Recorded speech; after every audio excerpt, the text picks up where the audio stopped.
veces, mm, pues no las toma en cuenta de una manera amplia, por decir justamente por este cariz, o sea, al tomar en cuenta cuál fue su origen y para qué están hechas, nos muestran un discurso parcial, un discurso finalmente muy triunfalista. Podríamos decir también para los que son expertos en fotografía, esa puesta en escena, ¿no? Desde poder hacer los ángulos, porque van justamente también uniformadas, el tipo de personajes que van apareciendo. Sí, sin duda esa es una parte que allí está y nosotros, bueno, pues tenemos que poder hacer un tamiz de esta información. Pero a mí algo que me ha llamado la atención es que si bien estos discursos son para enaltecer instituciones, para hablar de la labor de médicos, para hablar de el alcance que ha habido con un número importante de la población, son muchas las enfermeras que aparecen. Son muchísimas más las que son retratadas en comparación, por ejemplo, con los médicos u otro personal sanitario, como pudieran ser tal vez los laboratoristas o no lo sé, digo, un diverso personal que también estuvo en diversas campañas cuando tenían que salir de los espacios institucionales de la Ciudad de México y más bien generar una serie de campañas. Entonces, bueno, como vemos en varias de las fotografías que son las que yo les estoy mostrando, pues justamente están estas enfermeras en primer lugar y no es una ni dos, sino es un número considerable. Bueno, las enfermeras van a estar trabajando en un sentido sumamente amplio en esta época de tanta efervescencia para reconstruir la nación, para poder apuntalar todas las cuestiones de salud. Entonces va a haber también una serie de campañas que tienen que ver con mejorar la salud de la población en general. Aquí les menciono algunas de ellas. Y las enfermeras son una parte importante de ese personal de salud que está colaborando y ellas van a estar también presentes con otros personajes que son también muy importantes, que son, por ejemplo, los maestros rurales también. Obviamente muchas es una parte también femenina, son maestras. Y por otro lado, la naciente profesión que está en esta época, pero que tiene una importancia cada vez mayor, que van a ser las trabajadoras sociales. Y bueno, ¿cuáles son algunas de esas labores que realizaron estas enfermeras que fueron plasmadas en estas fotografías? Bueno, pues una de las labores que van a tener es dentro de las instalaciones hospitalarias en cuanto a la atención de las mujeres embarazadas que van a tener a sus bebés. Entonces, toda esta cuestión de los cuidados durante el parto y el puerperio y cuidar al recién nacido van a ser fundamentales. Y ellas, si bien los médicos son los que van a tener allí la parte más importante, que es justamente llevar el parto, van a ser ellas quienes están presentes y quienes van a ser las responsables de brindar los consejos a la madre desde cómo bañar a los bebés, cómo alimentarlo, por una parte al seno materno, pero también vemos que son las que llevan una serie de prácticas que se van cada vez volviendo de manera más familiar, como es esta de dar un biberón con leche a un bebé en vez de que estuviera en el seno de su madre. Entonces, bueno, son cuestiones complejas que se fueron generando en esta época, pero es una cuestión de mujeres enseñando a mujeres lo que podemos ver.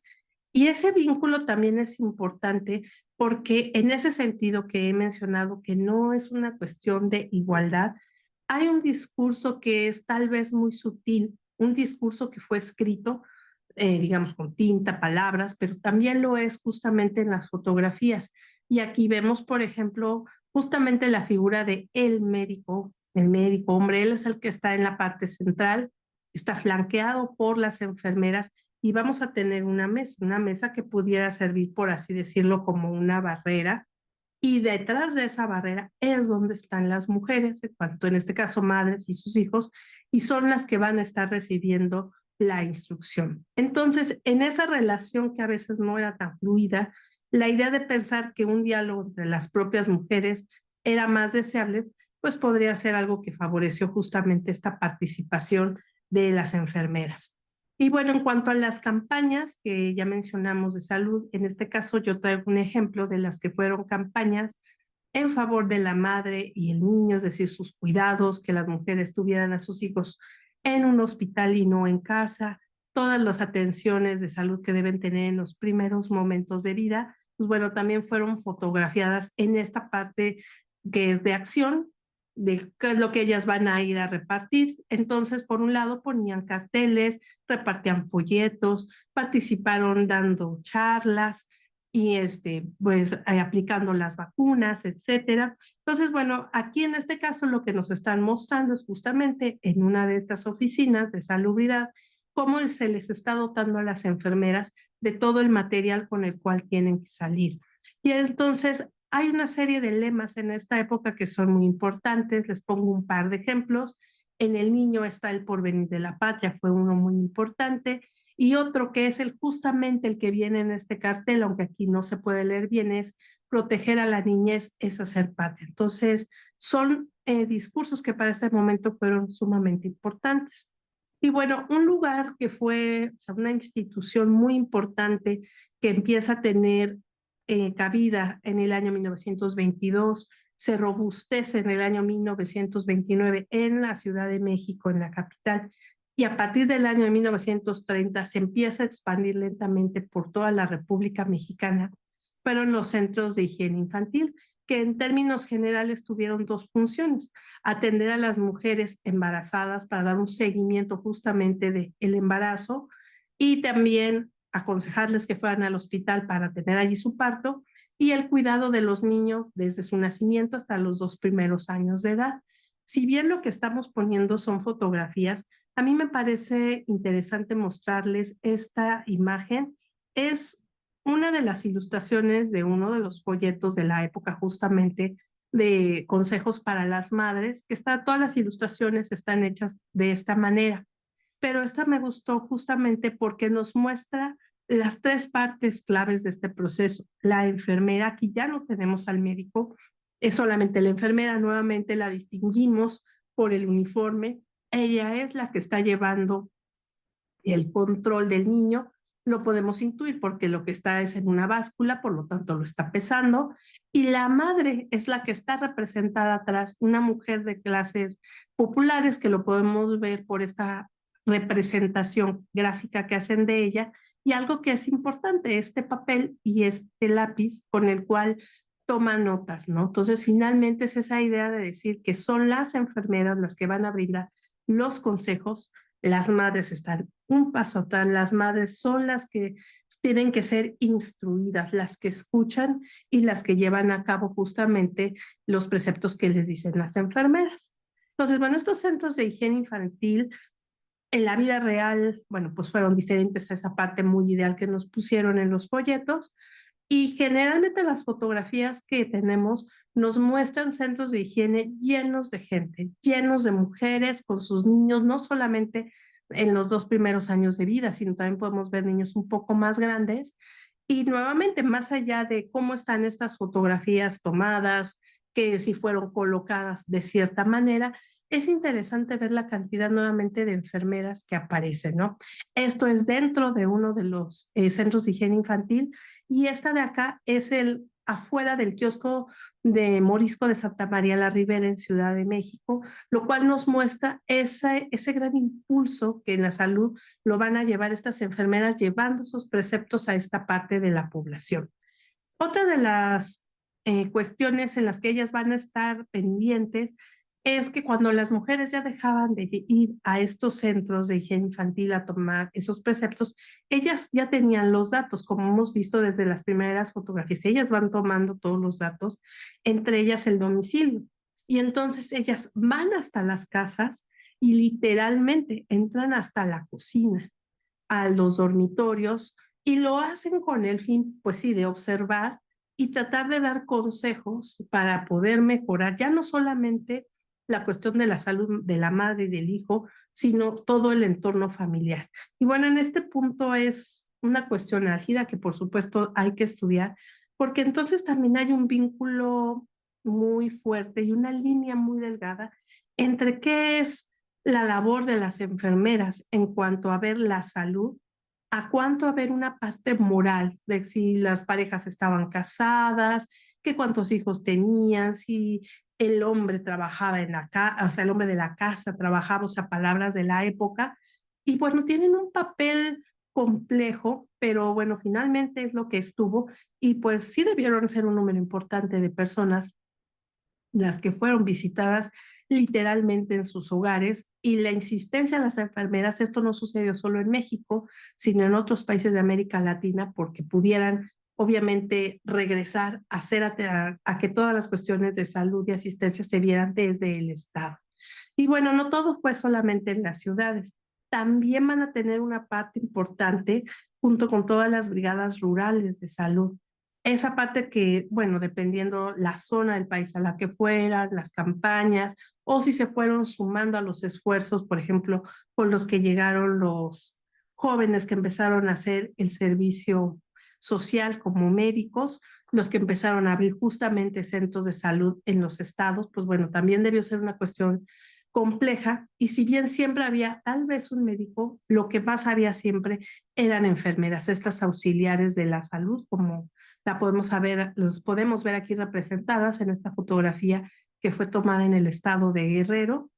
Y pues bueno, algo que me parece interesante para ir cerrando es que sí sabemos muchas cuestiones generales sobre las enfermeras y su trabajo, pero a diferencia tal vez de los médicos que podemos conocer más de sus trayectorias individuales, no lo es así con el caso de las enfermeras, las podemos ver más bien en conjunto, y por eso hemos estado en esta diapositiva, que ese trabajo arduo, amplio, invisible, entre comillas, porque no son las que están en los reflectores, cobra visibilidad justamente en estas fotografías. Ellas son las que, por así decirlo de manera muy coloquial, roban la cámara en lugar de que sean los médicos. Y pues bueno, aquí ya para concluir, porque pues nuestro tiempo es corto, les traigo unas imágenes más que tienen que ver con esta labor de las enfermeras en diferentes ámbitos. O sea, lo mismo con las madres, con los bebés, haciendo curaciones, cuestiones de alimentación, consejos, cuidados de niños mayores.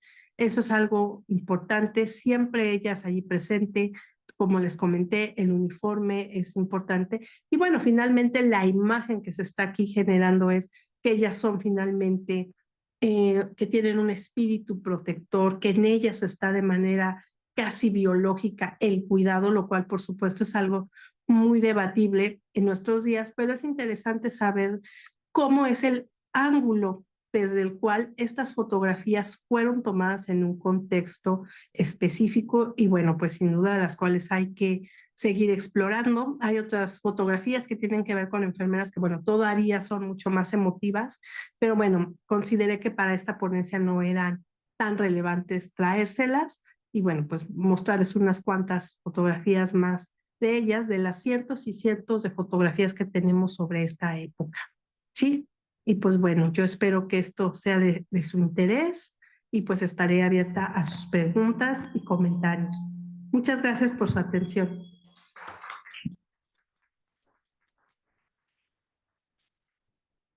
Muchas gracias. Continuamos con la mesa 5, imágenes en diversos soportes.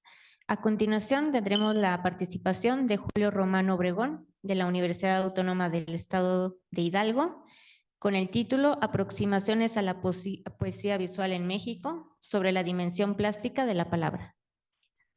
Muchas gracias. Gracias por la mesa, desde luego su tiempo, su asistencia. Una disculpa por la demora en incorporarme a la mesa. Y bueno, voy a empezar un poquito con esta presentación sobre la poesía visual en México. Me voy a ahorrar un poquito esta explicación de qué es la literatura, qué es la poesía. Más o menos es algo que podemos reconocer al momento de la lectura.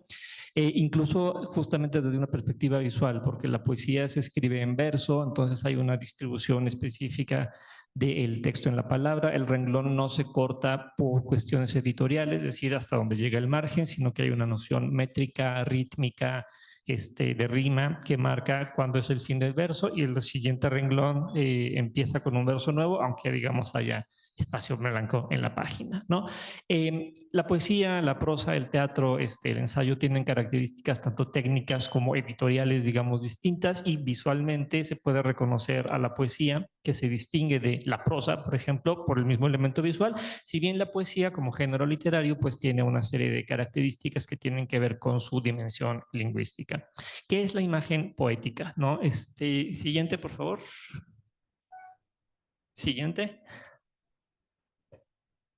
Ok, algunas aproximaciones teóricas a qué es la, gracias, a qué es la imagen en la palabra, las estoy tomando de algunos autores teóricos ensayistas. Susan Sontag, por ejemplo, en su ensayo El mundo de la imagen distingue que la imagen puede tener dos significados, uno con un conjunto de elementos visuales que constituyen propiamente una imagen visual icónica, y que se puede reconocer esencialmente a través del sentido de la vista, pero también existe la noción de imagen en sentido amplio, que es como el conjunto de atributos y características que nosotros percibimos o le damos a un individuo, un organismo, un gobierno, una cultura, un grupo social, etc.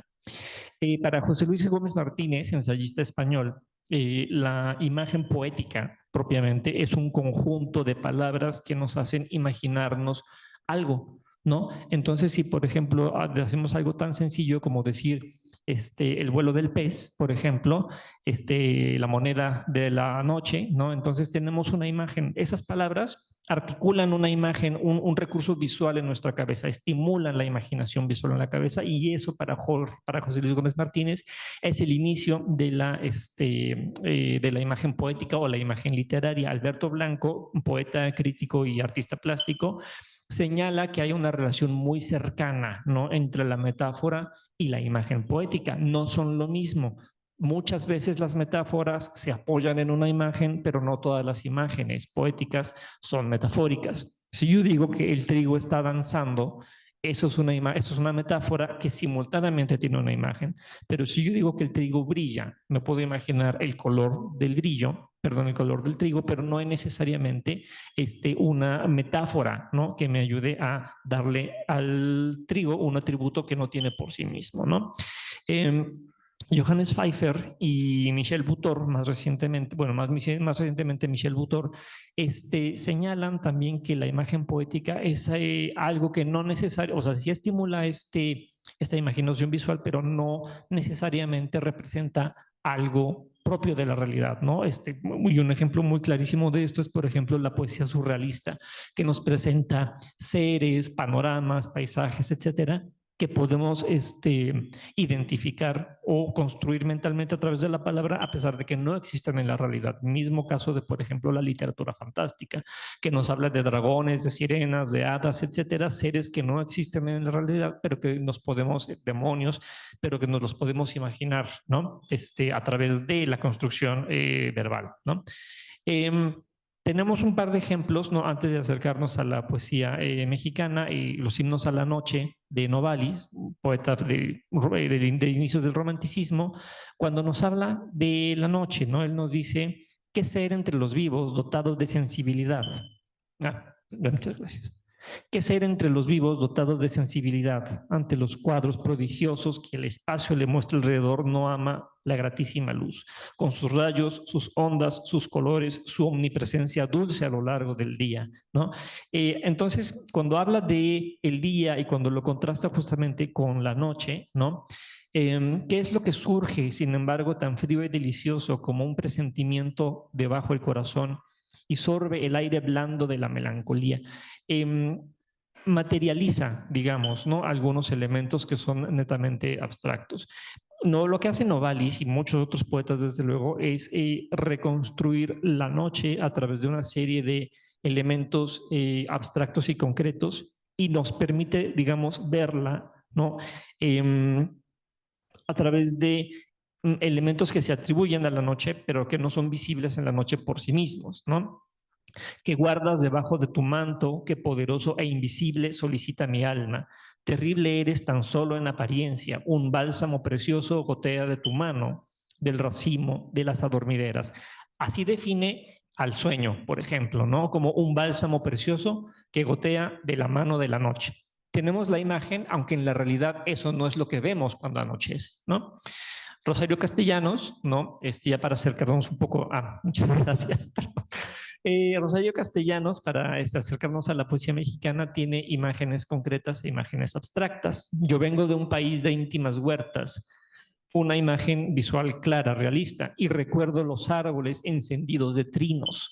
Este incendio de trinos, ¿no? Es una imagen plástica, pero no es lo que ocurre en la realidad, ¿no? No hay o sea, porque los trinos son auditivos, no son materiales, pues, ¿no? Entonces no pueden provocar un incendio, pero cuando Rosario Castellanos dice árboles encendidos de trinos, asociamos el canto de las aves al poder del fuego, ¿no?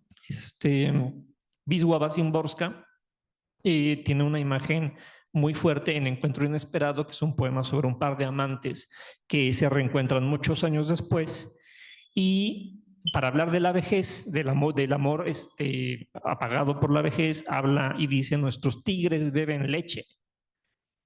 Nosotros vemos a los tigres, ¿no?, bebiendo leche, pero se está refiriendo a que ya no hay pasión entre las dos personas que se reencuentran. Nuestros azores van de pie, ¿no? Ya no están volando, ya hay cansancio, hay agotamiento, etcétera. Nuestros tiburones se ahogan en el agua, ¿no? Esas son las imágenes poéticas. Para continuar con la imagen del tigre, gracias, Eduardo Lizalde, ¿no?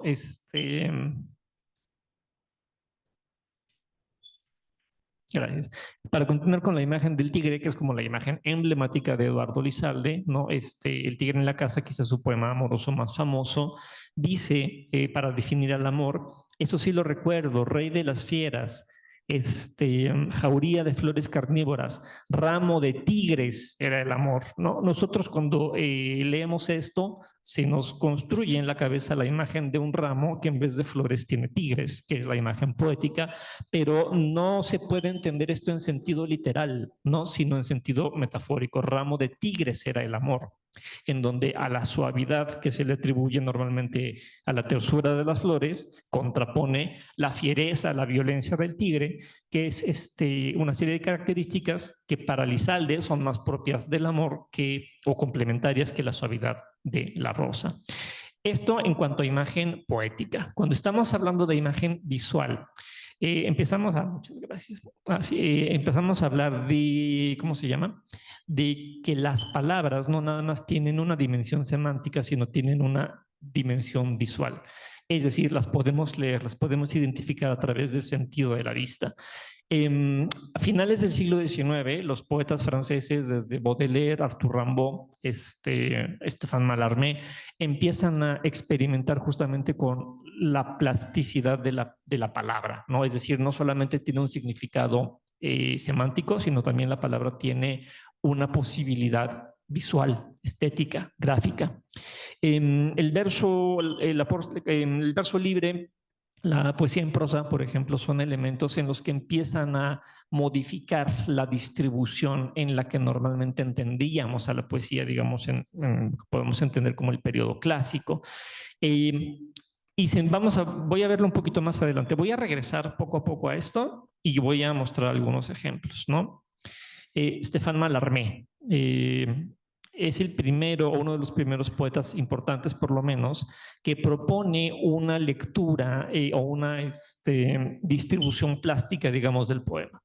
Lo que hace Mallarmé es aprovechar el blanco de la página como si fuera un lienzo a lo largo del cual se distribuye el poema. Es decir, también hay una posibilidad gráfica, no nada más semántica, en el soporte literario, ¿no?, que es normalmente el libro, ¿no? Entonces, lo que propone el mismo Mallarmé es cuando nosotros, o cuando yo, porque habla en primera persona, porque no es crítico, bueno, sí lo es, pero es del siglo XIX, dice: lo que estos espacios representan, el blanco, el tamaño de las palabras, etcétera, es la jerarquía de lo que yo estoy diciendo y la cadencia que tiene que hacerse conforme se lee, ¿no? Entonces, cuando el poema de Mallarmé dice: jamás, aun si lanzado en circunstancias eternas del fondo de un naufragio, ya sea que el abismo blanco, calmo, furioso, bajo una inclinación se cierra atormentado de una ala, la suya, de antemano recaída por un pal que le impide al azar y el vuelo, y cubriéndolo las nacientes, cortándolo al ras los altos, muy al interior, resuma la sombra hundida en lo profundo por esta vela alternativa hasta adaptar la envergadura, etcétera. Esos espacios en blanco para Mallarmé son la cadencia, ¿no? Con la que se tendría que ir leyendo el poema, más que es decir, sustituyen y amplían la función de los signos de puntuación, por ejemplo, ¿no?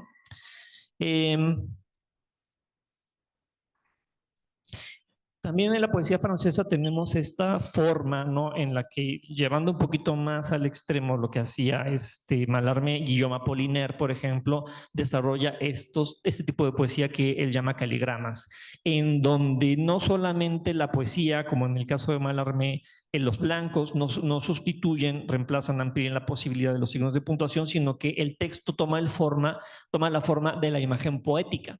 Este poema de Apollinaire, Pleuve, traducido como llueve, toma la forma de la lluvia misma de la que habla el poema, ¿no? Esta es la poesía caligramática.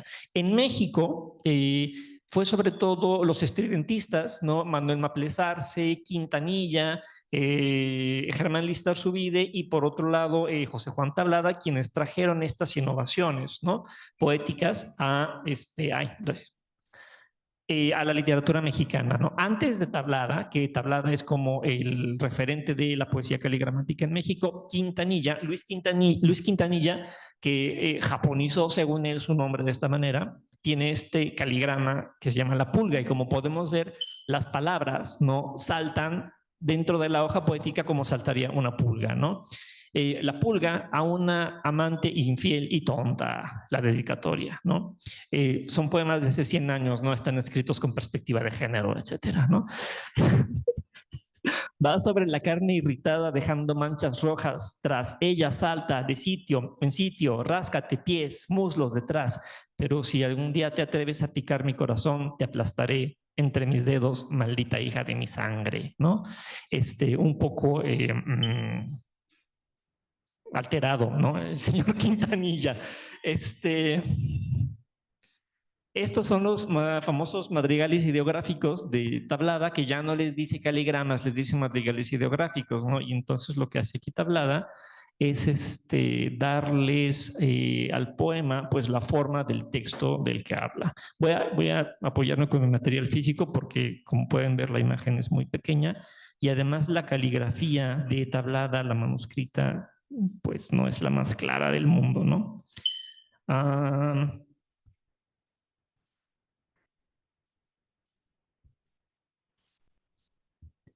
Por ejemplo, el puñal dice: tu primera mirada de pasión, tu primera mirada, aún la siento clavada como un puñal dentro del corazón, ¿no? Y entonces tenemos este madrigal ideográfico en donde la imagen representa la imagen poética, ¿no? Que nos propone el texto.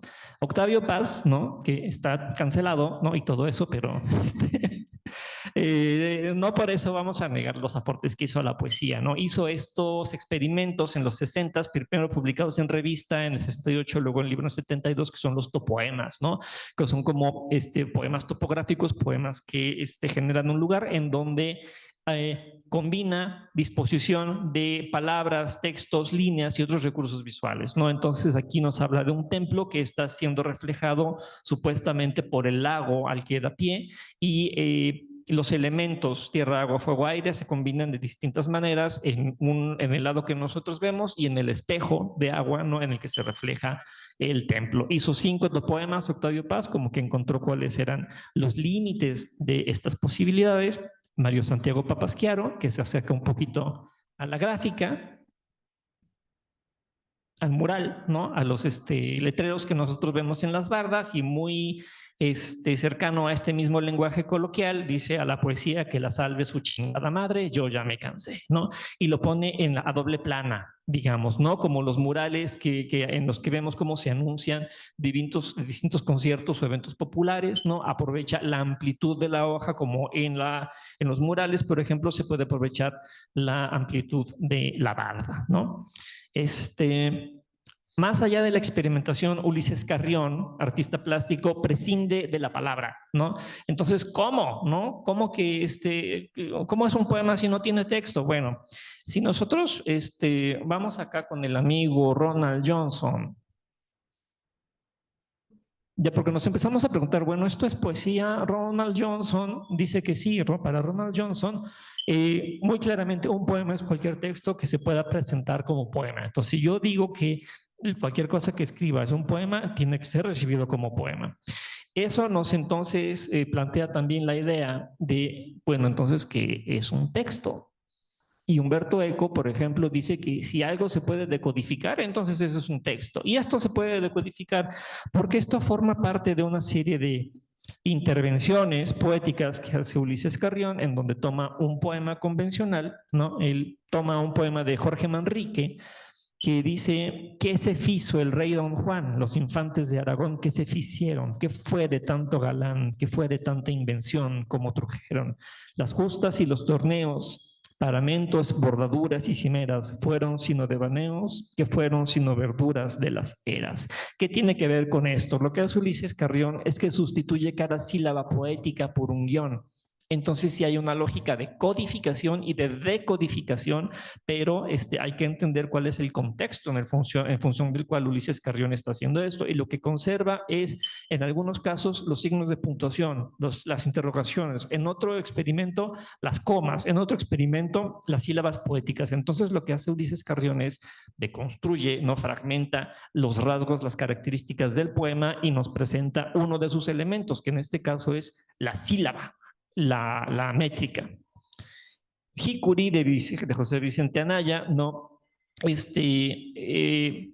gracias, tengo que aprender a usar esto.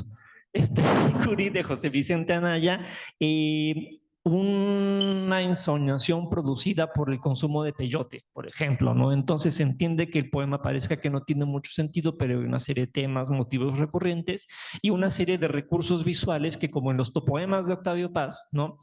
Complementan, suponen una circularidad, una plasticidad, una distribución que no se limite a lo lingüístico del poema en la hoja como soporte, ¿no? Este poema de Hikuri de José Vicente Anaya se puede incorporar en la tradición de Primero Sueño de Sor Juana Inés de la Cruz, que es onírico, el Segundo Sueño de Bernardo Ortiz de Montellano, que lo escribe durante un acceso de morfina que le dieron cuando estaba internado en el hospital, entonces también tuvo ciertas ensoñaciones, y José Vicente Anaya lo relaciona con el consumo del peyote, ¿no? Esta experimentación. Y más recientemente el Sacros, ¿no? También lo que hace es un poquito retomar la propuesta de Mallarmé, en donde utiliza blancos gramaticales, ¿no? Entonces esos blancos más amplios suponen pausas en la lectura y sustituyen o amplían la función de los signos de puntuación. Alberto Blanco, ¿no? Poeta y artista plástico, también regresa un poco a la idea del caligrama, ¿no? Entonces, en este poema que es Surco, ¿no? Quizá alguno ha de guardar silencio, siembra, alguno ha de llegar a vivir, poco a poco alguno ha de llegar, alguno ha de ver, alguno ha de ser, alguno ha de llegar. Y entonces los blancos, más bien, en vez de las palabras, construyen el surco mismo del que habla el poema, o que sugiere, mejor dicho, el poema, ¿no? Y más recientemente, cuando hablamos de poesía electrónica, pues tenemos este experimento de Carlos Bergen y Enrique García Alcalá, que no son poetas. Uno es programador, otro es artista visual. Entonces hicieron esta arborescencia programada en donde el poema lo hace el usuario. Se puede consultar en la página del Centro Cultural Digital. Y aquí, bueno, me puse yo como coautor porque se trata de que el lector escriba, y lo que escribe el autor se va ramificando y va tomando la forma que deciden los programadores, pero el texto que decide el receptor, que es lector y al mismo tiempo autor. No recuerdo qué es lo que puse, pero tuve que hacerlo para que se pueda mostrar la captura de la pantalla en la imagen. Entonces, estas son, digamos, algunas de las posibilidades de la poesía visual, ¿no? Desde los primeros acercamientos de Mallarmé, ¿no? Que son ampliar los blancos, hasta la intervención total del lector, sin la cual no hay propiamente poema todavía, ¿no? Y pues yo creo que, bueno, un ejemplo también de lo que se puede lograr, Anatol Kotek, poeta y artista plástico austriaco, Tears, y pues esto incorpora muy bien claramente texto y visualidad, ¿no? Y pues muchas gracias. Gracias. Continuamos con la ponencia de Mariana Garone Gravier, del Instituto de Investigaciones Bibliográficas de la UNAM. Su ponencia es Imágenes y lenguas originarias, la cultura visual de las ediciones novohispanas en lenguas indígenas, siglo XVI al siglo XIX.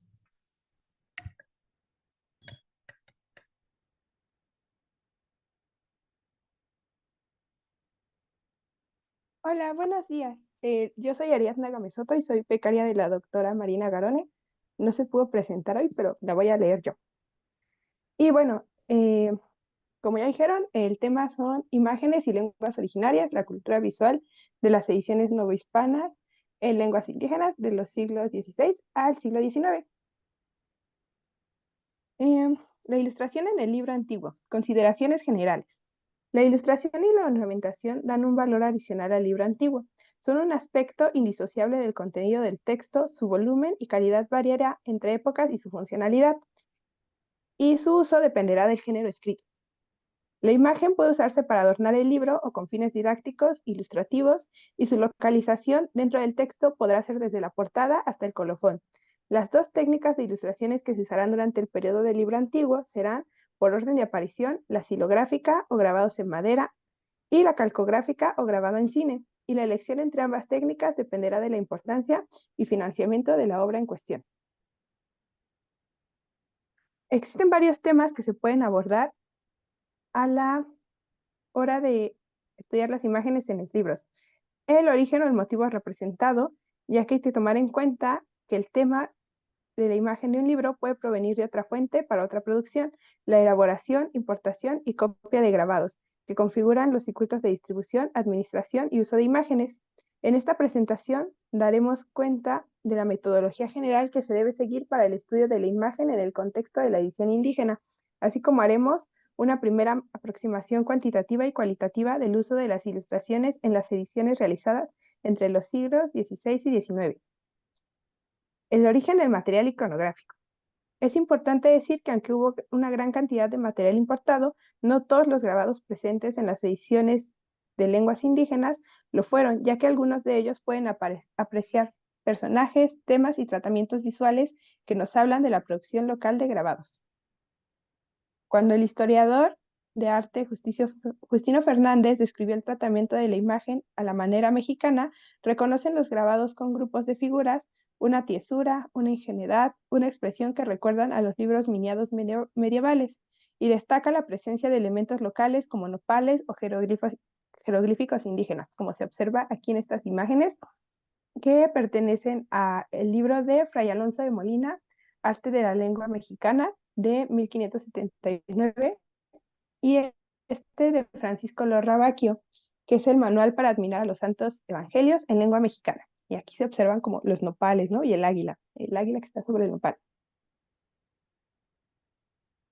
Aunque cada género impreso tiene sus propios requerimientos de imagen, se puede establecer una suerte de relación entre el género del libro y el número y tipo de ilustraciones. En este caso de los libros de las lenguas indígenas que encontramos durante el siglo XVI, el mayor número de imágenes por libro en los géneros doctrinales, que son doctrinas, catecismos, semanarios y devocionarios, que en los libros de géneros lingüísticos, vocabularios y gramáticas. Y aquí tenemos como esta repetición, ¿no? La misma imagen ornamental en este libro de Fray Juan Bautista, La advertencia a los confesores, y aquí abajito esta que es una imagen que tiene dos contextos diferentes, ¿no? También en el Confesionario Mayor de Fray Alonso de Molina. Durante el siglo XVII se equilibrará el uso de imágenes en ambos géneros, pero con una sensible disminución en el número de imágenes en los géneros doctrinales. En ambos casos se hará uso de tres clases de imágenes: A, los grabados con figuras religiosas; B, los grabados heráldicos; y C, las imágenes ornamentales. En los grabados religiosos, las imágenes son de invocación, o sea que la obra se dedica o sale bajo la protección de una virgen, santo o santa en particular. O hace referencia a la orden del autor. En el caso de los grabados heráldicos, usualmente se refiere al patrocinador de la impresión o a un superior o a quien sea que se esté dedicando a la obra. Esta tendencia se mantendrá durante el siglo XVIII y hasta comienzos del siglo XIX. Aquí aparecen, ¿no? Tenemos la invocación con la Virgen María en el Huitlamahuizolca de Luis Lasso de Vega. En este caso tenemos el grabado de una orden religiosa en el Manual para administrar los santos sacramentos de los españoles y naturales de la Nueva España. Y por último, el heráldico, que es aquel que se refiere a la persona que patrocina el texto, con Diego de Nájera y Yaguas, con la doctrina y enseñanza de la lengua mazahua.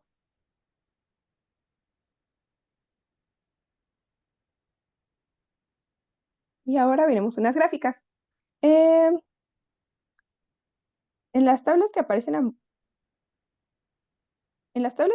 muestran a continuación, presentamos la contabilidad y general de las imágenes para los 86 libros analizados en este trabajo. Como se puede observar, hay una brusca disminución en el empleo de grabados del siglo XVI al siglo XVII y otra disminución, aunque menor, al siglo XVIII. En las gráficas indicaremos el número de grabados en el eje vertical y en el horizontal se representan los años de las ediciones, como se aprecia en la tabla. El uso de imágenes durante el siglo XVI oscila entre obras escasamente ilustradas, de 1 a 2 grabados, hasta otras profusamente ilustradas, como el caso de la doctrina cristiana en lengua zapoteca de Fray Pedro de Feria.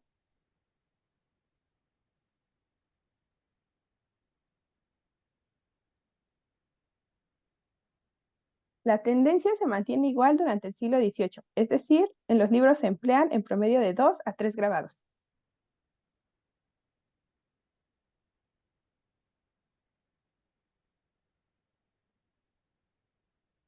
Dos imágenes por libro. Y bueno, la relación entre la imagen y el formato de los libros.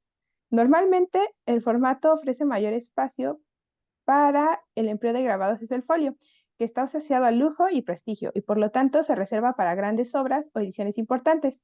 Sin embargo, los formatos más usados en las ediciones de lenguas indígenas fueron el cuarto y el octavo. Podemos dar el siguiente resumen acerca del comportamiento de la proporción de imagen en las páginas de estos libros.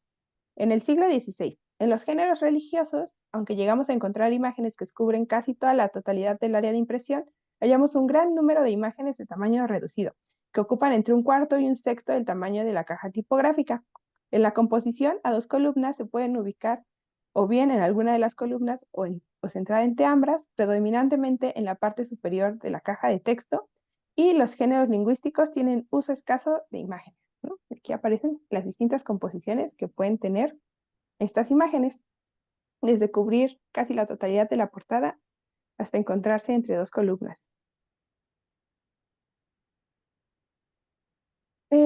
En los géneros religiosos disminuye notoriamente el número de imágenes y las que se encuentran se mantienen en la proporción anteriormente descrita con la caja tipográfica.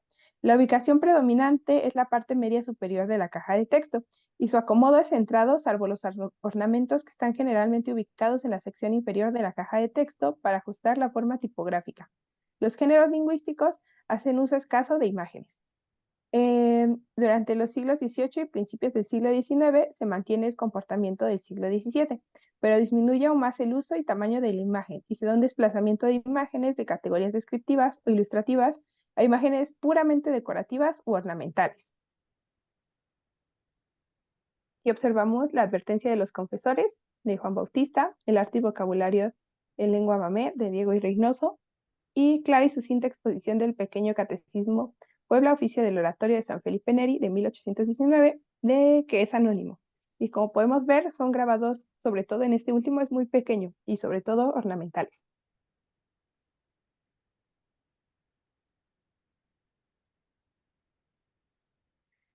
La evaluación de qué proporción de la página impresa ocupa nos permite aproximarnos al tema del uso didáctico de las imágenes librescas para la educación religiosa de los indígenas.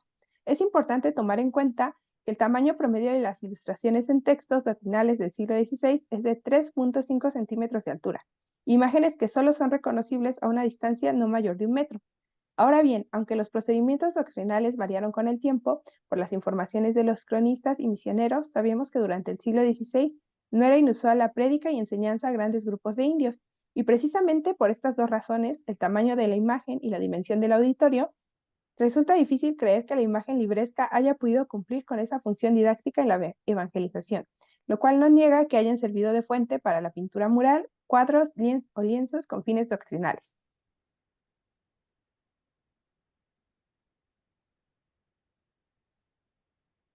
La localización de la imagen en la estructura formal del libro. Las áreas para la localización de las imágenes en el libro son A, portada, B, preliminares, C, primera página, D, interior y E, al final del libro. Cuando hablamos de imagen en portada, la mayor parte de los impresos tienen un grabado en la portada y solo algunos forman una composición decorativa. Este tipo de imágenes son escudos y órdenes, imágenes religiosas o marcas de impresor. Frecuentemente estas imágenes van acompañadas con orlas a manera de marco que pueden ser de tacos hilográficos o de elementos tipográficos.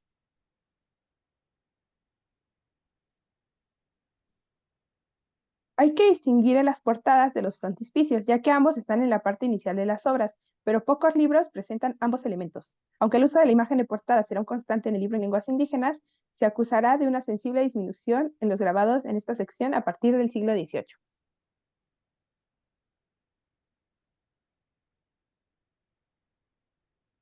Imagen en preliminares. En Nueva España encontramos grabados religiosos, nobiliarios y decorativos.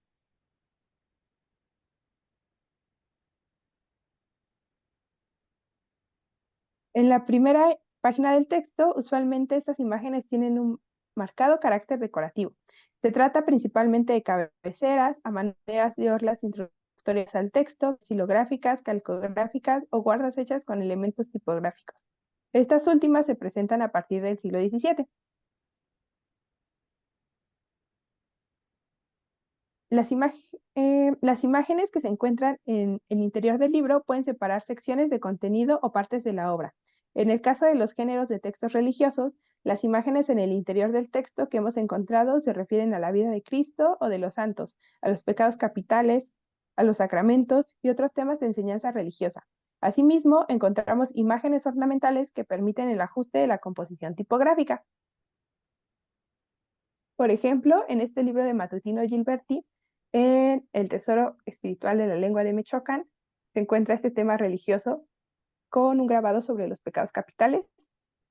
En medio podemos observar un grabado que sirve para ajustar la composición de la página en un confesionario en lengua miche de Agustín Quintana. Y por último, una letra capital, ¿no? En la primera página de Noticia de la lengua huasteca de Carlos Tapia Centeno.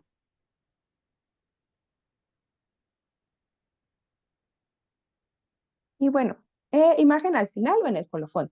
En esta sección es posible encontrar marcas de impresores, grabados religiosos o ornamentos para cerrar la composición tipográfica. Como acá, en el confesionario en lengua mexicana de Juan Bautista, que solamente tenemos esta imagen ornamental, y en el confesionario mayor en lengua mexica de Alonso de Molina.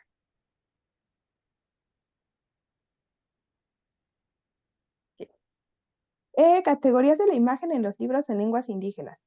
Las categorías de imágenes que más abundan en los libros que hemos estudiado son las descriptivas, religiosas, profanas y simbólicas.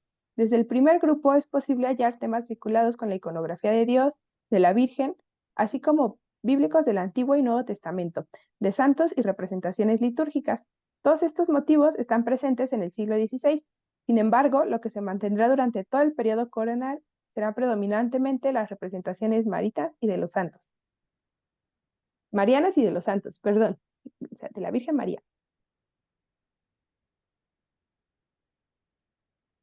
Entre las imágenes simbólicas encontramos cruces y monogramas, en particular de la Compañía de Jesús, marcas de impresor, escudos heráldicos y nobiliarios, tanto de las órdenes religiosas, franciscanos, dominicos, agustinos y jesuitas, como de virreyes, obispos, arzobispos y otras personalidades.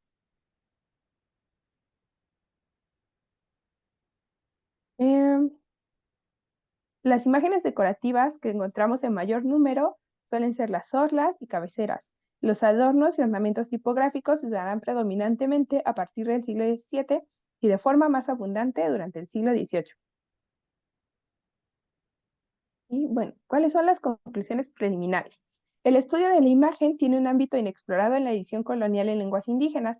Para empezar, el catálogo general de las imágenes de estas ediciones en el que hemos trabajado se revela como elemento de partida indispensable para hacer aproximaciones cuantitativas, certeras y concluyentes.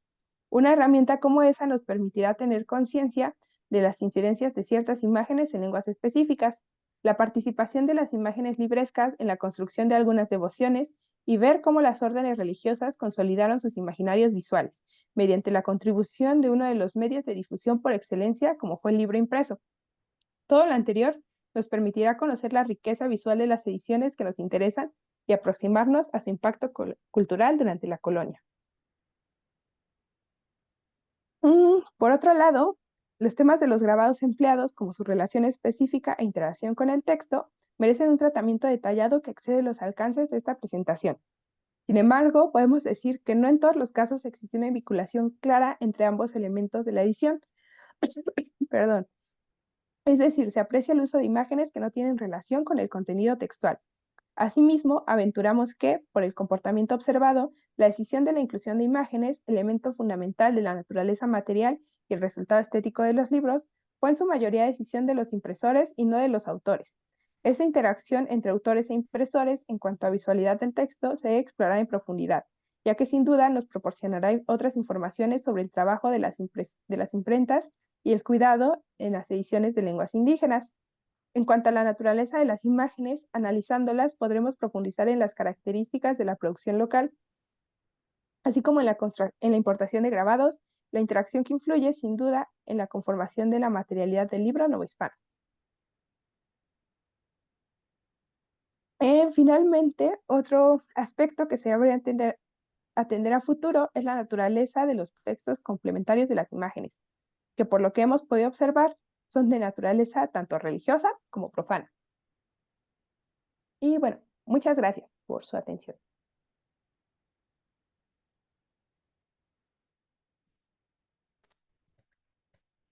Gracias. Pasamos a unos minutos de discusión. Si alguien tiene alguna duda, un comentario.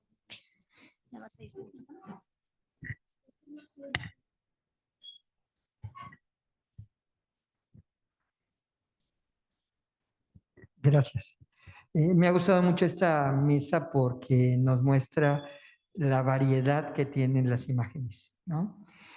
Podemos ver la imagen poética, podemos ver los grabados, podemos ver las fotografías, pero también de todo lo que nos puede,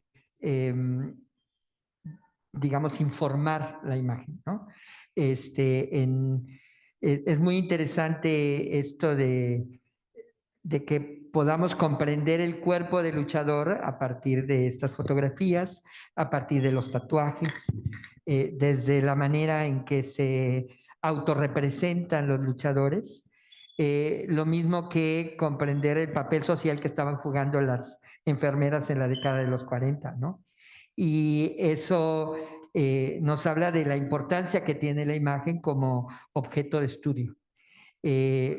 No es tanto una pregunta, sino como un comentario de que yo he aprendido mucho con las presentaciones de cada uno de los participantes de esta mesa. Muchas gracias. Muchísimas gracias.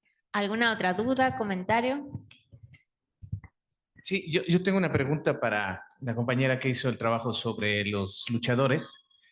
A lo mejor me perdí un poquito, pero no sé si platicaste sobre el uso de aretes, piercings, cosas por el estilo, si forma parte del análisis que haces del cuerpo o solamente fue los tatuajes y quizá algún vestimento o alguna cosa por el estilo. Sí, claro. Bueno, no hablé tanto de estas modificaciones corporales como lo son los piercings porque no es muy común entre los peleadores de MMA utilizar perforaciones o alguna cosa que pueda pues causar una lesión, engancharse o también porque antes de subir a la pelea los peleadores son revisados exhaustivamente por los referees. Incluso se puede ver en peleadores que tienen el cabello largo, lo más normal es que se hagan trenzas, pero incluso eso se les revisa al momento que suben a pelear, porque si las están revisando es porque ya pasó algo en una ocasión. Entonces, incluso un pasador o algo así como lo que pueda traer en el cabello puede ser un arma en determinado momento de la pelea, pues una perforación, una modificación corporal de este estilo podría entonces ser propicia a una herida o a una como arma blanca incluso en algún momento. Entonces, precisamente por eso no son muy comunes esas modificaciones. Además de que no tienen tanta representación simbólica en el cuerpo del combatiente, del peleador, como sí lo tienen los tatuajes o el peinado o alguna situación más estilística.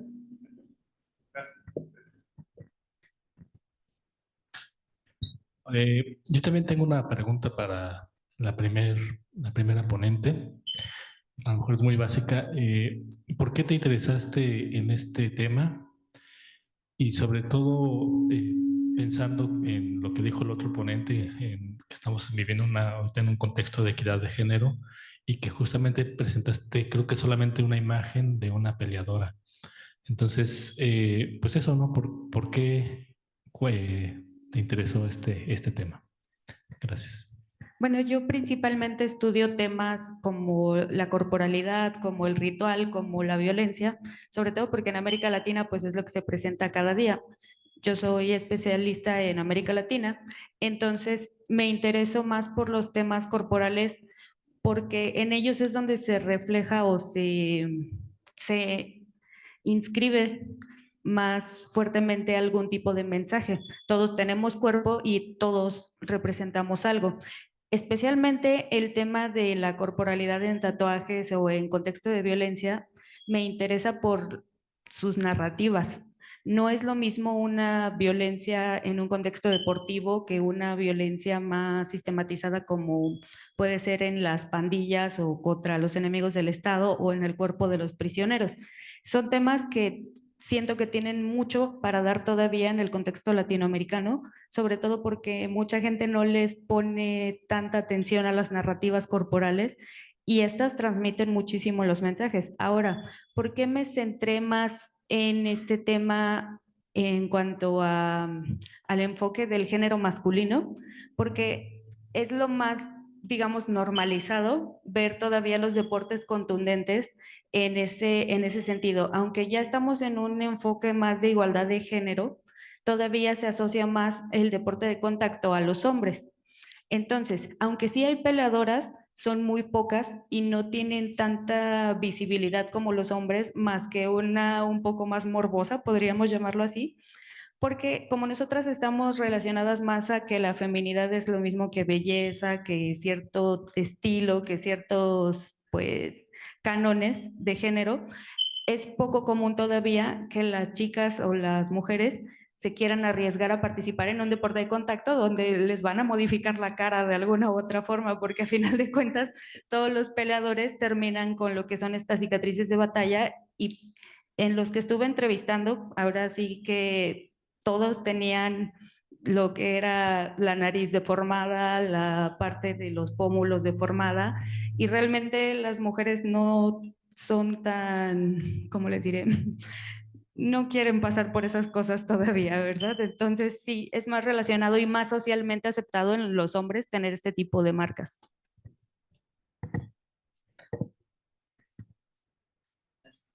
Muchas gracias.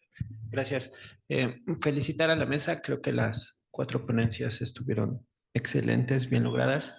Y mis 2 comentarios va primero para Ana Laura. Sí, ¿no? Sobre todo cuando el tema de la UFC, que es como ahorita el gran referente, sigue en construcción, ¿no? Porque todavía no está o todavía no pasa por esos filtros como el Consejo Mundial de Box o el de las luchas en cuanto a contención de la brutalidad. Necesita ser brutal para vender. Y el dueño de se me fue el nombre, este pelón de ese, gracias, que también tiene ahora la de Power Slap, ¿no? Que es este juego de dormir a base de cachetadas que estuvo también de una manera muy underground, pero que ya lo hizo vendible, ¿no? Pero este primer ejercicio es comprender efectivamente cómo esa corporalidad debe de venderse, porque no solamente es a través del tatuaje, sino también las marcas registradas que representan a cada uno de estos peleadores. Ahí más bien yo te preguntaría, en el caso latinoamericano, por ejemplo, el del año pasado, donde Lazy Boy hizo sus primeras presentaciones, hubo un evento en donde el 80% de ganadores fue mexicano. por el famoso tema de septiembre, ¿no? Y decía Lazy Boy, es que yo pensé que no iba a llegar porque estaba rompiendo el contrato o estaba rompiendo el discurso que tenía que vender, porque el otro sí me estaba, y utilizo las palabras de este personaje, pero es que el otro sí me estaba chingando de verdad, ¿no? O sea, sí me estaba dando duro y creí que no llegaba a la narrativa de que iba a ser una noche mexicana. O sea, sí existe todavía este asunto, ¿no? Entonces, a lo mejor, no sé si ya has leído a David Le Breton, ¿no? Con el tema del tatuaje y el tema de adiós al cuerpo, en donde son a través de estos ejercicios espectáculo, en donde realmente la corporalidad debe de venderse, ¿no? Debe de alejarse de todo esto, si es hombre, si es mujer, si es mixto, porque también venden esta situación de mixta. Entonces, excelente tu postura. Y de Julio, una preguntota ahí, sobre todo va por Taira, que es un estudiante, es que estoy señalando acá atrás, un estudiante de la maestría de historia, que estábamos ayer precisamente hablando, este tipo de aprovechamiento del espacio en blanco, de la poesía, de la caligrafía. Mencionabas en concreto que era un poco más hacia los años 60, ¿no? Que empieza con todo este aspecto de la lingüística, del estructuralismo. ¿Nos podrías ayudar un poquito más con esas referencias, quizá bibliográficas, algunas ahorita, algunas afuera, pero para ahondar en este expresionismo literario, ¿no? que se da? Pero felicidades. Bueno, desde Aristóteles hasta Terry Eagleton, por ejemplo, tiene muy claro que para que haya crítica literaria, y esto es una forma de crítica literaria, primero tiene que haber literatura, primero tiene que haber creación, algo que tenga que ser analizado, criticado, comentado.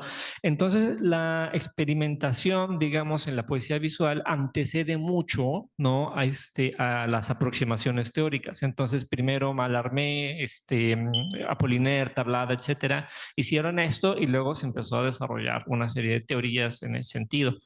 La poesía experimental, por ejemplo, o sea, no, la poesía visual es experimental, pero no toda la poesía experimental es visual, puede ser lingüística, ¿no? Como el caso de los dadaístas, de los surrealistas, etcétera, que trabajan con el lenguaje, pero respetan ciertas formas tradicionales del poema. Algunos de los teóricos que consulté, Mesconic, por ejemplo, Ronald Johnson, Ali Calderón en México, incluso señalan un poquito esto, ¿no? ¿Qué podemos entender primero como un poema? El poema, la poesía, como cualquier forma de arte, tiene una serie de normas, una serie de reglas, pero esas reglas no son inflexibles, se pueden romper y conforme esa ruptura se va aceptando, digamos, se van creando entonces nuevas reglas que incluyen cada vez más el panorama de lo poético. Es decir, varios de estos poemas, por ejemplo, no habrían sido entendidos ni aceptados como poemas en el siglo XVII, ¿no? Pero el argumento principal, desde una perspectiva teórica, es un poco, hay dos, digamos, grandes vertientes. Una que es la de Mesconic, que señala que un poema visual no puede prescindir del elemento verbal, lingüístico. Tiene que haber un significado, una carga poética en el lenguaje primero y después se puede experimentar con la forma, con la plasticidad, ¿no? Con el soporte.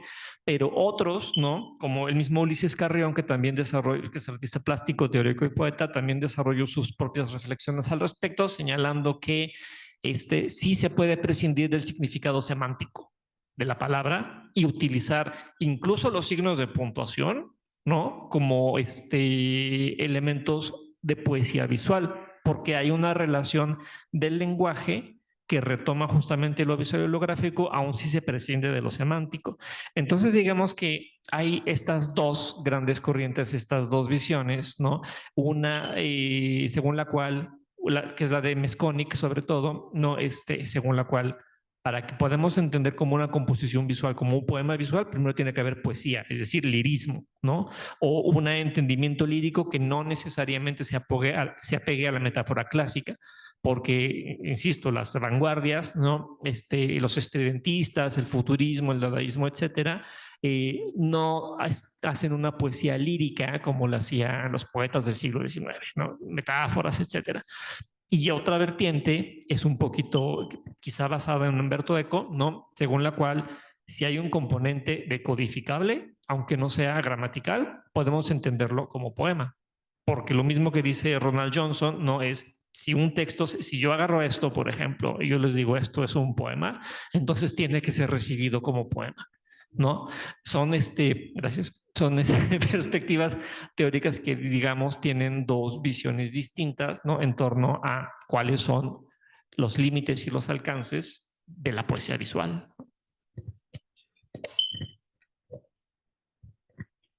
Bueno, volviendo a la pregunta al comentario pregunta que me, que me realizaste, pues si te das cuenta, pues esta práctica, porque todavía hay quienes no la pueden definir como un deporte como tal, porque realmente sí es mucha más la brutalidad y el espectáculo que la deportividad, tiene más que ver con la puesta en escena, incluso en la forma en la que pelean ya los contrincantes en el momento. ¿Por qué? Porque es una combinación de varias artes marciales, de varios estilos de pelea, como el box, como el kickboxing, como lima lama, jiu-jitsu, capoeira, todos los deportes o todas las artes marciales que se te ocurran sin armas, por supuesto, pueden estar ahí. Y entre más contundente sea, es más espectacular. De hecho, en las mismas peleas, las sumisiones o los movimientos de lucha en el suelo o cosas de ese estilo no llaman tanto la atención del público como cuando hay golpes o patadas que se ven fuertes, se ven contundentes, y si sacan sangre mejor, ¿verdad? ¿Por qué? Porque es la forma en la que pueden vender el espectáculo. Entonces, por lo mismo, todavía no puede haber una definición más deportiva de este tipo de cuestiones, y además tiene que ver mucho con la ideología del entrenamiento que tenga cada peleador. Eso va a depender mucho de la academia que los esté formando. Aquí en San Luis, por ejemplo, para realizar esta investigación, pues tuve que recurrir a algunas academias donde, pues, no vamos a decir cosas feas de nadie, ¿verdad? Pero muchos me señalaban que hay academias que enseñan más esta parte del espectáculo basado casi en la pelea callejera que una deportividad o un reconocimiento del igual. Como lo que comentabas ahorita de Lazy Boy, pues hay academias que directamente sí se les dice, tú vas a ir a hacer espectáculo, entonces pues te tienes que fregar lo más posible al contrincante para que se vea muy espectacular, para que construyas tu personaje y llames la atención de patrocinadores, llames la atención del público y comiencen a seguirte en redes sociales. ¿Por qué? Porque como lo vimos en la imagen, entre más impactante es, más se puede vender. Entonces, a la gente no le llama muchas veces tanto la atención esto del misticismo y del respeto al rival y todo lo demás. Y eso es lo que representa, por ejemplo, la UFC. En otras ligas más latinoamericanas como la Lux, ahí sí es más la construcción ¿cómo se llama? Del personaje guerrero, por así decirlo. Muchísimas gracias por acompañarnos en esta mesa, imágenes en diversos soportes. Tenemos 10 minutos desde el receso y los invitamos a que nos acompañen a las 2:30 con la conferencia magistral del doctor Checa Artazu, quien nos va a hablar de las perspectivas interdisciplinarias en la investigación del neogótico. Muchas gracias.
Bueno, su atención por favor, ya los invitamos a ocupar su asiento, va a dar inicio a la conferencia magistral que va a ser por vía virtual.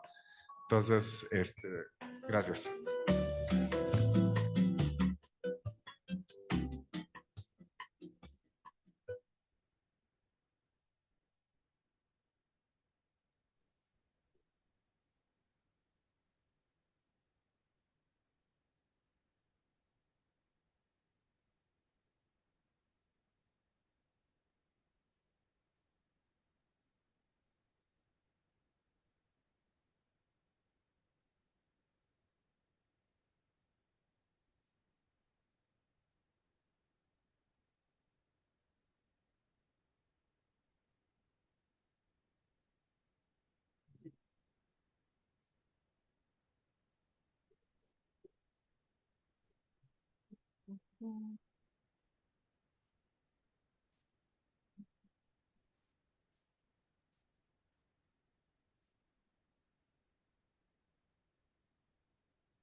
Doctor Manuel Checartazu, muchas gracias por acompañarnos y pues le damos la palabra para su conferencia magistral. Adelante.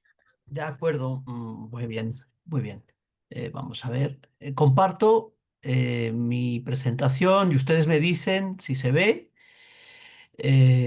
También les pediría, por favor, que me vayan indicando el tiempo para que no me pase del tiempo que me han asignado.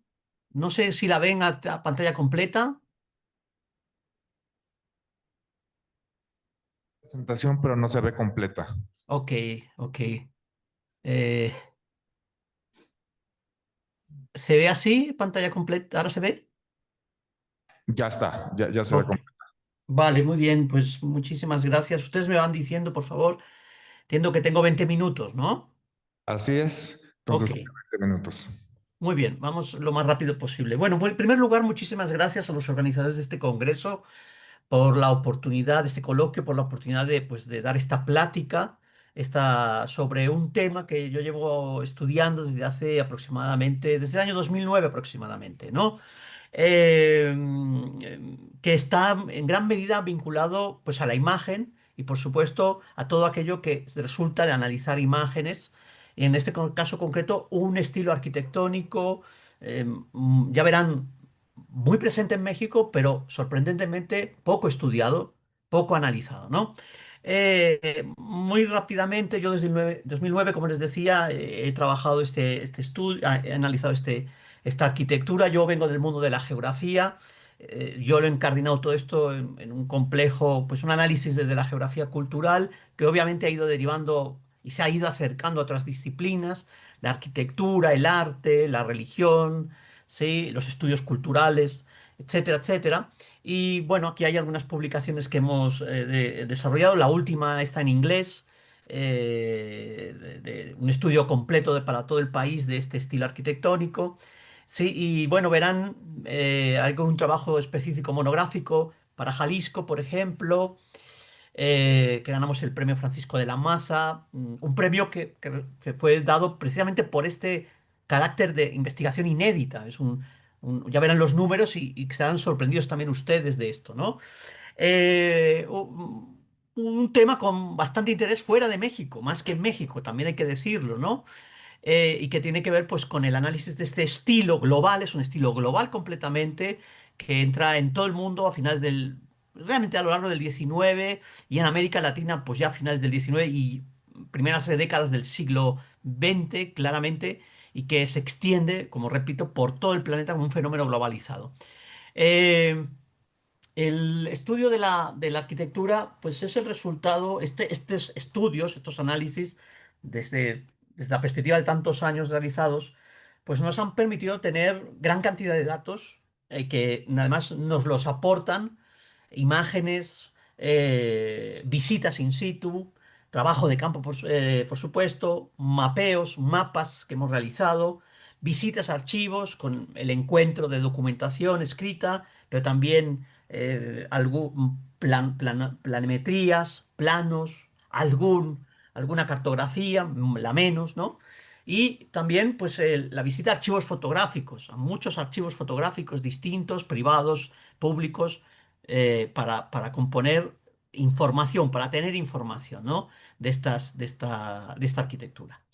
Eh, Como les decía, es una investigación que combina la geografía, la historia cultural, la antropología, la historia del arte, para el análisis completo de este estilo, ¿no? De este estilo. Eh, hemos desarrollado esta cuestión interdisciplinaria porque limitarnos a una sola disciplina resultaba imposible, probablemente porque yo vengo de la geografía y la geografía es una ciencia de síntesis. Y por tanto, pues esto, de esto. En este caso, pues el uso de imágenes, de mapas, pues facilita unas lecturas, ¿sí? Y muy, tanto desde el punto de vista patrimonial, donde esta arquitectura es absolutamente una outsider, es una desconocida, pero también lo que a mí más me interesa, los significados sociales, socioculturales, económicos, políticos, artísticos, religiosos, teológicos, que hay alrededor de este estilo arquitectónico, en este caso en México. Así el análisis que se ha hecho pues de distintas perspectivas, la primera, pues nosotros con esta cantidad de datos hemos podido componer una cartografía bastante extensa del país. Yo les pongo aquí solo un plano de los muchos que hemos construido, un mapa de los muchos que hemos construido, y ya les doy un primer dato, ¿no? Que hay 588 ejemplos de edificios en México con elementos de arquitectura neogótica, ya sea construidos completamente, que hay unos 114 aproximadamente, ya sea porque hay elementos exteriores, torres, elementos interiores como altares, cipreses, hornacinas, ya sea porque son edificios civiles, ya sea porque son iglesias de otras confesiones cristianas, protestantes, luteranos, ya sea porque en alguna obra de arquitectura contemporánea o moderna se introducen elementos que nos recuerdan al gótico. Ya, estas son las categorías que nosotros hemos establecido para hacer este análisis, ¿no? En el caso es un estilo presente en las ciudades, pero también en las zonas rurales, especialmente en el mundo de la hacienda, de las haciendas, ¿no? Y esto nos permite, pues, entender o analizar o penetrar, ¿no? Indagar sobre contextos históricos y culturales, micro regionales, micro locales, pero que a la vez se vinculan con procesos sociales, y religiosos de carácter nacional, de carácter nacional. En este sentido, bueno, la perspectiva geográfica es una, pero también hay el uso de fuentes, el uso de la imagen, el uso del archivo, de las fuentes de archivo, como elementos de análisis histórico. Esto es una cosa que muchos de los que hoy han participado en este coloquio pues saben perfectamente. La imagen de archivo permite un análisis o levanta muchas preguntas de un análisis pormenorizado de aquello que se está viendo, pero también la documentación escrita. Y nosotros pues hemos tenido que lidiar, yo a veces diría pelear incluso, con archivos muy complejos en el sentido del acceso, ¿no? Pues los archivos religiosos en general son difícil de acceso, los archivos parroquiales, los archivos de las diócesis, de las arquidiócesis, y también buscando información, y esto nos ha permitido buscar información de manera colateral en otros archivos que uno no espera encontrar información religiosa o relacionada con esta arquitectura cuando hablamos de templos religiosos. Caso, por ejemplo, el archivo del Instituto Nacional de Bienes Nacionales y Avalúos, ¿no? Recordando que los bienes eclesiásticos mexicanos están nacionalizados, ¿no? Eh, el archivo nos permite, el análisis de las imágenes de archivo nos permite descubrir cosas como esta que les presento en este plano. Este es un plano, estos son el mismo plano, parecido plano, el mismo plano, de la fachada del templo expiatorio de Guadalajara, uno de los mejores ejemplos de arquitectura neogótica de México. Un templo construido, dedicado a la Eucaristía, pensado para ejercer una confrontación simbólica al liberalismo del Estado mexicano, a la presencia de protestantes en la ciudad de Guadalajara, ¿sí? Y que ha de servir para la expiación de los pecados a través de esa advocación que es la Sagrada Eucaristía. Es un templo que se proyecta a finales del siglo XIX, que tiene tres proyectos que se desarrollan, uno primero, posteriormente uno segundo, de un ingeniero mexicano, de un ingeniero de Guadalajara, Salvador Collado, y un tercer proyecto, donde hay un añadido, que es el proyecto del italiano Adamo Boari, el mismo que construirá el Palacio de Bellas Artes y el Palacio Postal en la Ciudad de México. Aquí lo que les quiero enseñar es un hallazgo a partir de material de archivo, simplemente, más allá de esta historia muy reverde que les he explicado. El plano que ustedes ven, creo que ustedes lo están viendo, el que pone plano ITESO, está en el archivo del ITESO en Guadalajara. El otro plano está en Italia, en Ferrara, en el fondo Boari de la Biblioteca del Comunale de Ferrara. Nosotros consultamos los dos archivos y encontramos lo siguiente. El archivo... a ver, esto no funciona. El archivo mexicano, el archivo en el ITESO, aparece el nombre, la fecha, en la esquina inferior izquierda, el nombre de uno de los proyectistas tachado. Y en el cambio, en el archivo de Ferrara, el mismo plano aparece con los dos nombres de los proyectistas, como debe ser, como era el hecho. Este hecho nos lleva a preguntarnos, primero nos revela la sutileza de los documentos de archivo, lo que nos dicen los documentos de archivo y la explicación de por qué este templo siempre ha sido adjudicado a Adamo Boari y no verdaderamente a quien lo hizo, que es un ingeniero tapatío, Salvador Collado, y simplemente Boari hizo un añadido. Hizo un añadido en ese proyecto. Aquí la diferencia. Habría que viajar a Italia y descubrir esta situación de la cual yo no sé explicar nada más que esto que les estoy diciendo. No sé los motivos de por qué esa omisión, ¿no? Tan clara, ¿no? Una raya negra que borra un nombre, ¿no? También en este estudio hay una dimensión estadística y de catálogo. Me voy a centrar en la estadística, que es muy sencilla y muy rápida, que es a partir de datos de fechas concretas, después establecer, confirmar en todo caso, la cronología de este estilo arquitectónico en México. Un estilo que mayormente pues es un estilo fincado con la Iglesia Católica, pero que tiene también elementos en la arquitectura civil. Claramente es un estilo del porfiriato, y esto ya se sabía, ya se intuía, ya se conocía, pero los datos estadísticos nos lo dicen claramente. Pero nos añaden algunas cosas más. Lo primero es cuándo es sus inicios, cuándo hay inicios de esto, la década de los 50, y luego un parón por las guerras de reforma, los conflictos bélicos en México. Y luego una continuidad sutil después de la Revolución Mexicana, también antes de la Cristiada, y languidece progresivamente, pero también existe a lo largo del siglo XX, ¿sí? Como una anomalía histórica, una anomalía arquitectónica incluso, ¿no? Pero domina claramente esas décadas de los 80, de los 90, del siglo XIX y primera década del siglo XX.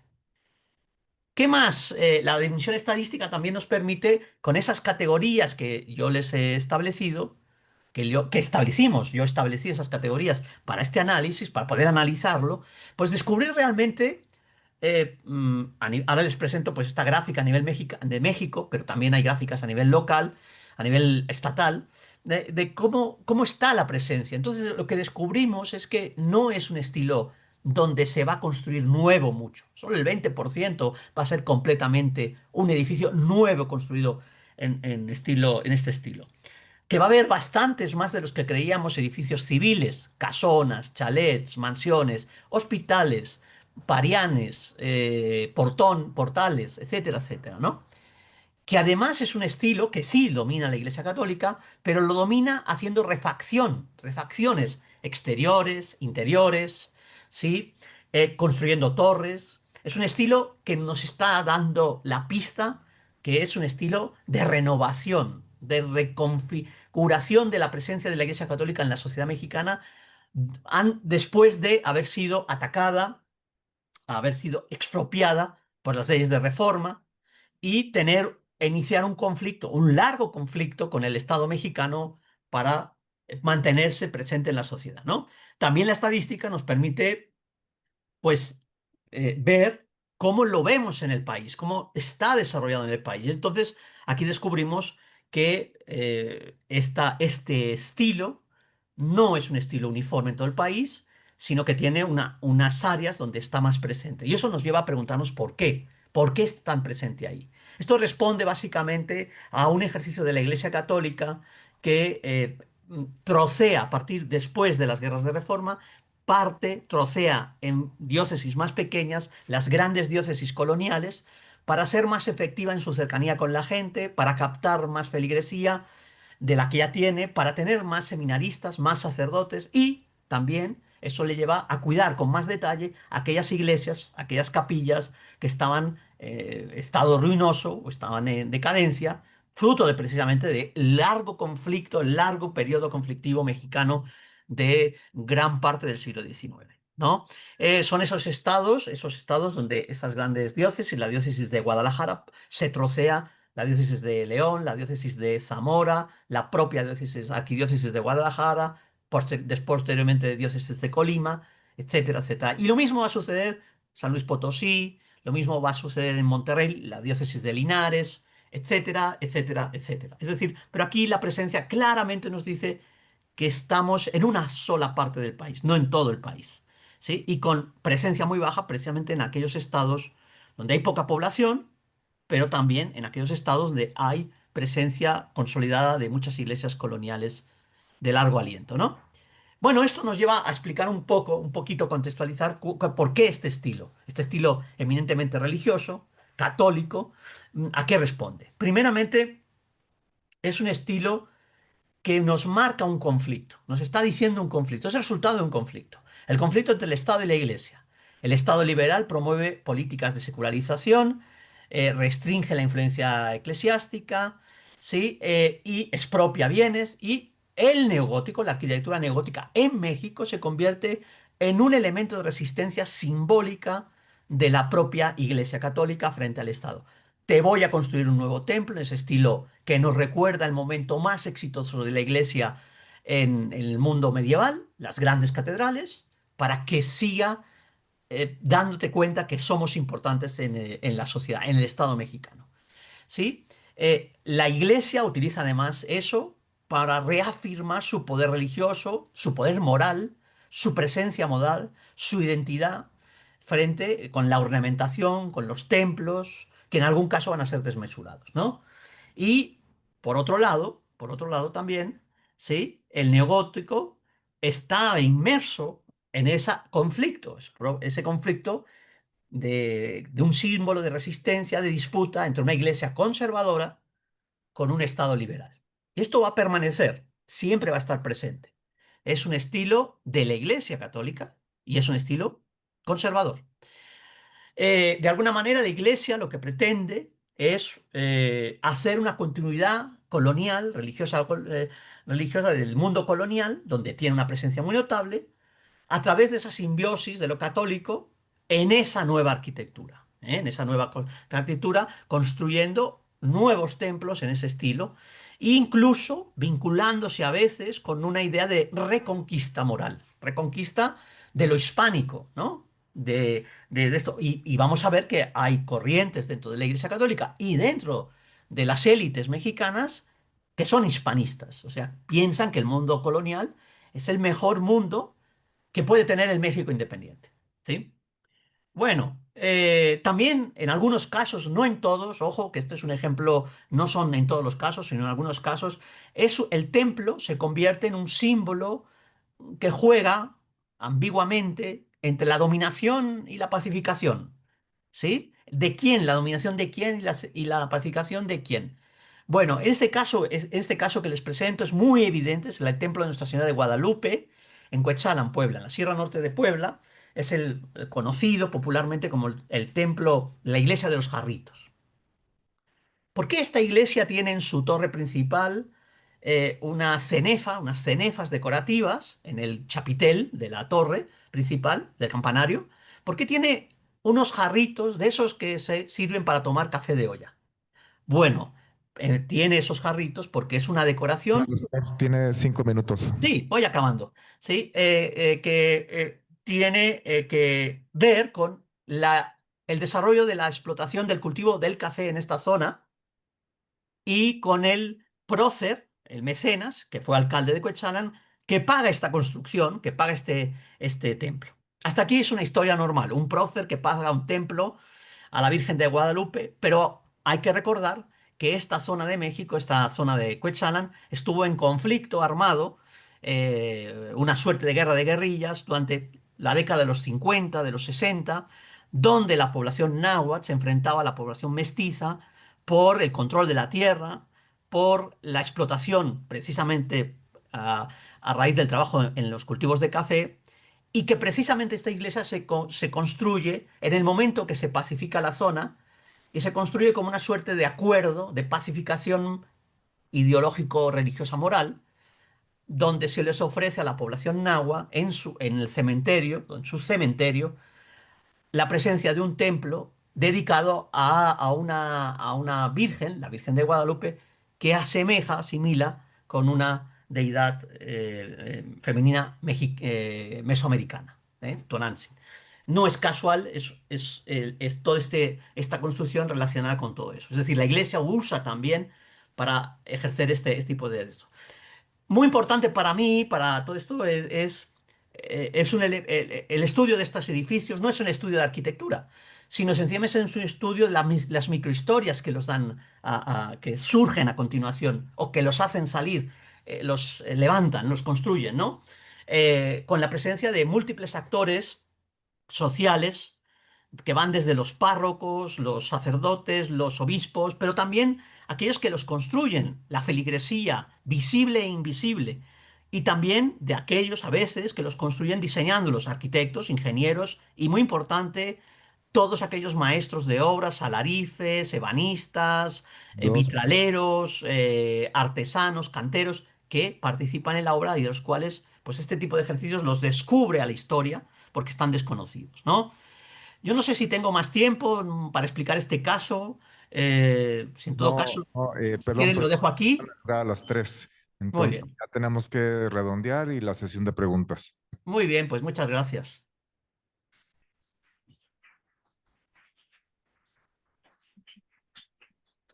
Si alguien tiene alguna pregunta para el doctor Checartazu, adelante.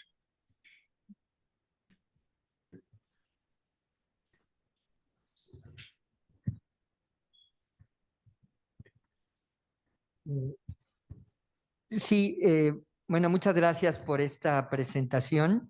Realmente es notable cómo la interdisciplina puede dar resultados muy precisos, muy amplios, que permiten comprender no solamente la imagen misma, sino la vida social. Eh, eh, Hablas en tu conferencia acerca de cómo esto está reflejando una política de la iglesia. Me gustaría que lo precisaras más, dado que no tuviste tiempo de terminar tu caso, cómo es que esto se está dando. Muchas gracias. Ok.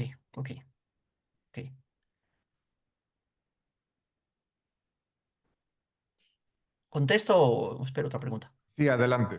Bueno, pues muy bueno. A ver, obviamente, a ver, yo concluyo esto, yo hago llego a esta conclusión a partir precisamente del análisis de varios casos, o de bastantes casos, ¿no? De bastantes casos, donde encontramos esa misma respuesta confrontativa al Estado mexicano. Es decir, esto lo encontramos en los documentos de archivo, donde se nos dice, por ejemplo, pongo el caso del Templo Expiatorio de Guadalajara, ¿no? El Cabildo Catedralicio se reúne, quiere construir un gran templo dirigido o pensado para la feligresía como expiatorio de pecados, y lo construimos para combatir todos los males que el Estado liberal ha causado a la Iglesia Católica. Lo dicen explícitamente. Ese es un caso muy evidente. Hay también otros casos donde es más sutil, esta explicación es más sutil, ¿sí? Dicen las afectaciones que ha tenido la Iglesia, las malas leyes que ha sufrido la Iglesia, ¿no? Y hay multitud de casos donde esto se expone, se dice de alguna manera. Es muy claro, también tengo que decirlo, que es muy claro en los templos nuevos, cuando se hacen templos nuevos. Y sobre todo templos grandes, mayores, ¿no? Hay muy pocos templos grandes en México, unos 6 o 7, pero también hay muchas parroquias nuevas y todas tienen esta idea. Y además esto se asocia con la advocación. ¿Qué advocación se va a usar? No son las típicas advocaciones, sino son vocaciones de pérdida, de pedida de perdón. ¿Sí? Una Eucaristía, Sagrada Eucaristía, el Sagrado Corazón de Jesús es muy evidente, muy mayoritaria, como elemento que el cuerpo de Cristo va a dar el perdón a la sociedad de esos males que ha provocado el Estado mexicano. Esto se dice también explícitamente. Hay un discurso muy claro sobre esto, ¿no? Entonces, a partir de estos elementos, pues yo concluyo, si no, no le encontraría más que la explicación de que es una moda, no le encontraría explicación a los grandes esfuerzos que se hacen, ¿no? A los grandes esfuerzos que se hacen económicos para construir todos estos edificios, ¿no? No tendría sentido. Y es un patrón, además, tengo que añadir que lo vamos a encontrar, yo diría, en todo el planeta, en todo el mundo. ¿Sí? Hay esta discusión en estos momentos, por ejemplo, en Francia, por ejemplo, en Chequia, por ejemplo, la encontramos también en Costa Rica, en Argentina. ¿Sí? Encontramos estas mismas discusiones en distintos momentos e incluso hay un punto más que en México no se da, pero en países anglosajones el conflicto, el aspecto conflictivo de la presencia de las iglesias anglicanas y las iglesias católicas, ¿no? Esto se ve muy bien en Australia, en Estados Unidos, ¿no? Con la presencia de estos templos. Es decir, se busca la espectacularidad del gótico medieval en el siglo XIX y en el siglo XX, pues precisamente para convertirlo en un símbolo de presencia, ¿no?